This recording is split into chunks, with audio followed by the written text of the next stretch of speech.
Next রাউন্ডে কঠিন লড়াই হবে ব্রাজিল বনাম নরওয়ে। 28 বছর পর বিশ্বমঞ্চে ব্রাজিল ভার্সেস নরওয়ের দেখা হচ্ছে।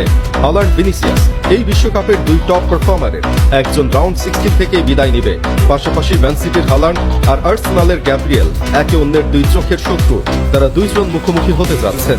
কি হবে সেই ম্যাচে? কে পাবে জয়? কি হবে হিসাব নিকাশ? আসেন একটু দেখি। রাউন্ড অফ 16-এর সবচেয়ে কঠিন পরীক্ষায় ব্রাজিল, প্রতিপক্ষ নরওয়ে। কাগজে কলমে ইতিহাসের পাতাতে ব্রাজিল এগিয়ে, কিন্তু বর্তমান আছে নরওয়ের পাশে। তাই ইতিহাস আর বর্তমানের এই দুই লড়াইয়ের ম্যাচটা হবে হাই ভোল্টেজ ম্যাচ। নরওয়ে এখন পর্যন্ত 4 বার একে অপরের মুখোমুখি হয়েছে, যেখানে নরওয়ে জিতেছে 2 ম্যাচ, বাকি 2 ম্যাচ ড্র হয়েছে। অর্থাৎ আন্তর্জাতিক ফুটবলে ব্রাজিলের বিপক্ষে এখনো অপরাজিত নরওয়ে। ব্রাজিলের সামনে তাই এই রেকর্ড ভাঙার বড় সুযোগ। ব্রাজিলের সবচেয়ে বড় দায়িত্ব থাকবে হল্যান্ডকে ম্যাচ থেকে যতটা সম্ভব বিচ্ছিন্ন রাখা, আর সেই দায়িত্বের বড় অংশ পড়বে গ্যাব্রিয়েল ম্যাগালহাইসের ওপর। প্রিমিয়ার লিগে ম্যানচেস্টার সিটি ও আর্সেনালের ম্যাচে এই দুইজনের লড়াই নতুন কিছু নয়। কর্নার, ক্রস কিংবা লং বল, প্রতিটি ডুয়েলে তারা একে অপরকে চাপে রাখার চেষ্টা করে। গ্যাব্রিয়েল শারীরিকভাবে শক্তিশালী এবং 1-1 ডিফেন্ডিংয়ে স্বাচ্ছন্দ্য।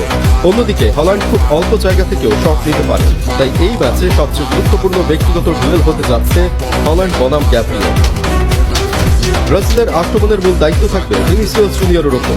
এই বিশ্বকাপে ব্রাজিলের টপ স্কোরার তিনি শুধু গোল করেননি, ম্যাচের গতি বদলেছেন।